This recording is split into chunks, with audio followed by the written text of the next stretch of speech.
नमस्कार मित्रांनो, कोल्हापूर जिल्ह्यातील शिरोळ येथील श्री दत्त शेतकरी सहकार साखर कारखान्याने यावर्षी FRP पेक्षा 100 रुपये जादा दर जाहीर केला होता। त्यापूर्वी दत्तने विनाकपात प्रतिटन एक रकमी 3400 रुपये दर जाहीर केला होता।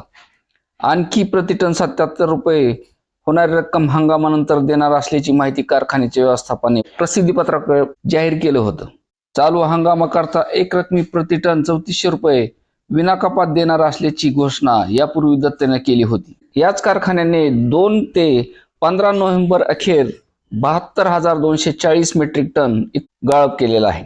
या ऊसास संस्थेने यापूर्वी जाहीर केल्याप्रमाणे एक रकमी विनाकपात प्रतिटन 3450 रुपये प्रमाणे रक्कम शेतकऱ्याच्या खात्यावर जमा केलेली आहे।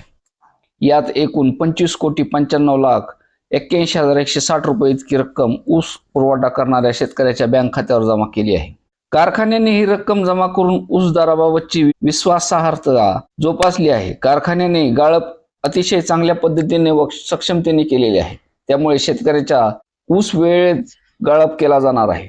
सध्या 3450 रुपयाने हप्ता जमा केला असला तरी हंगाम समाप्तीनंतर जी रिकव्हरी येईल त्याप्रमाणे शासन धोरणाप्रमाणे रक्कम द्यावी लागल्यास तीही कारखाना देईल असेही स्पष्ट केले होते। कारखान्याने 3450 रुपये हप्ता काढल्यामुळे आता पहिला हप्ता हा 3450 रुपयेच निघणार असल्याचे आता स्पष्ट झाले असून शेतकऱ्यांना उर्वरित रिकव्हरीनुसार जो हप्ता मिळेल ते आता सांगणे शक्य होणार नाही। त्यामुळे शेतकऱ्यांना आता 3450 रुपये हा हप्ता त्यांच्या खात्यावर जमा झालेला आहे। हा हप्ता 2 नोव्हेंबर ते 15 नोव्हेंबर या 13 दिवसातला असून यापुढील हप्ते हे येत्या 10 ते 15 दिवसात निघण्याची शक्यता आहे। धन्यवाद।